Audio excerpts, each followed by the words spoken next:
حضرت امام حسین تشریف لائے، بچوں سمیت آئے۔ حور بن یزید ایک شخص تھا، حور بن یزید، حور بن یزید نام یاد رکھنا۔ حور بن یزید ایک مختصر سا لشکر لے کے اس نے امام حسین کو ایک جگہ پہ روکا، پھر دوسری جگہ پہ روکا، بالآخر تیسری جگہ پہ روکا تو امام حسین نے فرمایا جگہ کون سی ہے؟ کہا حضور کرب و بلا۔ فرمایا بس یہی خیمے لگا دو، یہی۔ حضرت سیدہ زینب نے پوچھا امام حسین سے کہ سارے زمانے نے روکا ہے، ٹھیک ہے آپ حق پہ ہیں، یہ بھی سب نے کہا ہے آپ حق پہ ہیں، پر روکا بھی سب نے، آپ روکے کیوں نہیں؟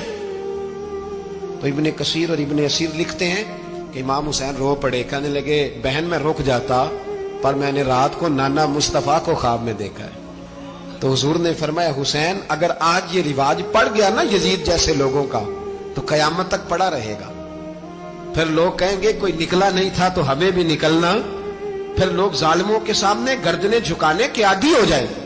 میں کہتا رہتا ہوں، کہہ رہا ہوں، کربلا کی جنگ کفر اسلام کی جنگ نہیں، کفر اسلام کی جنگ نہیں کربلا کی، کیونکہ یزید تو بڑا پکا نمازی تھا، خطبہ دیتا تھا وہ تو۔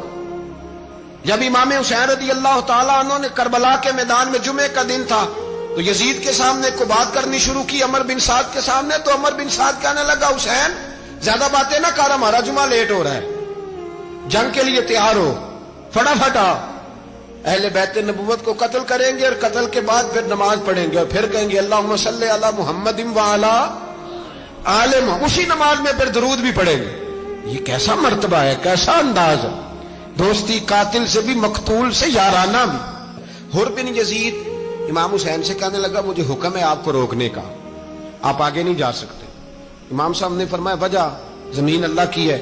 اس نے کہا آپ بیعت نہیں کر رہے، یزید کی حالات آپ کے حق میں درست نہیں ہیں، آپ نہیں جائیں گے۔ امام روک گئے۔ ظہر کی نماز کا وقت ہوا تو حضرت علی اکبر امام حسین کے بڑے صاحبزادے انہوں نے اذان ظہر پڑھی تو حور بن یزید کے لشکر نے امام حسین کے پیچھے نماز ادا کی۔ کہا بھئی تم مقابلے میں آئے ہو، نماز پیچھے پڑھتے ہو؟ کہا حضور مقابلہ تو تلواروں سے کر رہے ہیں پر ہمارا دل تو مانتا ہے نا کہ مصطفیٰ کا نواسہ بڑی شان والا ہے۔ حور بن یزید نے 3 نمازیں لشکر سمیت امام حسین کے پیچھے پڑھی ہیں، 3 نمازیں، ظہر اثر اور مغرب۔ پھر امام حسین کے سامنے شرائط پیش کی کہ آپ کو یہاں گھیر لیا گیا ہے، یہاں آپ بیعت کریں گے، یہاں آپ جنگ کریں گے، 2 ہی باتیں۔ امام حسین نے فرمایا نہیں بھائی بیعت تو میں نہیں کرتا، اس کے علاوہ تم جو کہتے ہو میں کرنے کو تیار ہوں۔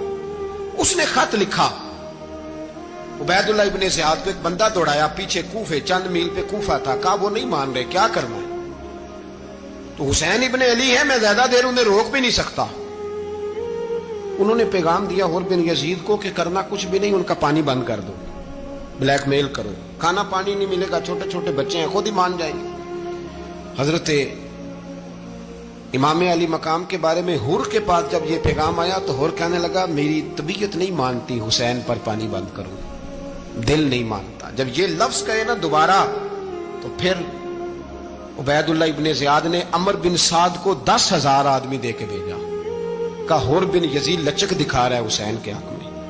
ایک رے کا علاقہ تھا، بڑی وہاں فصل ہوتی تھی، لوگ کوشش کرتے تھے وہاں کا گورنر بننے کی، کوشش کرتے تھے۔ تو عبید اللہ ابن زیاد کہنے لگا تمہیں رے کی گورنری ملے گی، سب سے سرسبز و شاداب علاقہ، تمہیں وہاں کا گورنر بنایا جائے گا اگر حسین کے خلاف لڑو گے۔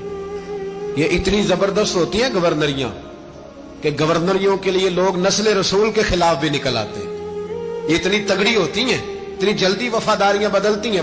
امام حسین کو روک لیا گیا، عمر بن سعد نے روک لیا۔ 1 محرم کو امام آئے، 7 محرم تا روکا گیا، 7 محرم کو پانی بند کر دیا۔ جانور پانی پیتے تھے، گھوڑے پیتے تھے، کتے پیتے تھے، لیکن مصطفیٰ کے گھرانے کو پانی پینے کی اجازت، 3 دن تک پانی بند رہا۔ 9 محرم کو عمر بن سعد نے اور لوگ بلائے۔ شمر ایک بڑا سخت آدمی تھا، سنگ دل بدبخت، جس نے حضرت علی اصغر کے گلے پر تیر مارا تھا، وہ اور لشکر لے کے آیا۔ رات کو کہنے لگا امام حسین رضی اللہ تعالیٰ عنہ سے کہ بس بڑا ہو گیا، یہ 9-10 محرم کی درمیانی رات، یہاں آپ جنگ کریں گے یا آپ بیعت کریں گے، 2 ہی باتیں۔ امام حسین اندر گئے، سیدہ زینب سے مشورہ کیا، باہر آئے، فرمایا بات وہی ہے جو پہلے دن والی ہے۔ او بھائی بچے ساتھ ہو،